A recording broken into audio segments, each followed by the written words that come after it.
મહીસાગર જિલ્લામાં ગતરોજ બે અલગ સ્થળે આગ લાગવાની ઘટના બનવા પામી હતી કે જેમાં પ્રથમ ઘટના સંતરામપુર તાલુકાના નટવા ગામ પાસે બની હતી। અહીં કચરાના નિકાલની ડમ્પિંગ સાઇડમાં ગમ્ય કારણોસર વિકરાળ આગ લાગી હતી કે જેની જાણ સંતરામપુર ફાયર બ્રિગેડને થતાં સ્થળે દોડી આવી 22,000 લીટરથી વધુ પાણીનો ઉપયોગ કરી આગ પર કાબૂ મેળવ્યો હતો। બીજી ઘટના લુણાવાડા શહેરમાં રાત્રિના સમય બનવા પામી હતી કે જેમાં બ્રાન્ચ શાળા નંબર 1ની પાછળ આવેલા જંગલ વિસ્તારમાં ગમ્ય કારણોસર આગ લાગી હતી તો આ આગના ગોટે ગોટા દૂર સુધી જોવા મળ્યા હતા। આ ઘટનાની જાણ લુણાવાડા નગરપાલિકા ફાયર બ્રિગેડની ટીમને કરવામાં આવતા ટીમે તાત્કાલિક ઘટના સ્થળે દોડી આવી આગ ઉપર કાબૂ મેળવ્યો હતો। આ આગ વધુ પ્રસરે તે પહેલા જ તેના પર નિયંત્રણ મેળવી લેવામાં આવ્યું હતું જેથી આસપાસના વિસ્તારમાં રહેતા લોકોએ રાહતનો શ્વાસ લીધો હતો। ત્યારે આ બંને ઘટનાઓમાં ફાયર બ્રિગેડની ત્વરિત કામગીરીથી મોટી જાનહાનિ ટળવા પામી હતી। Bureau report CN24 news.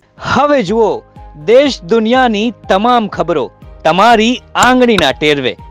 ઉઠાવો મોબાઈલ અને Google Play Store પરથી ડાઉનલોડ કરો અમારી CN24 ન્યૂઝ મોબાઈલ એપ।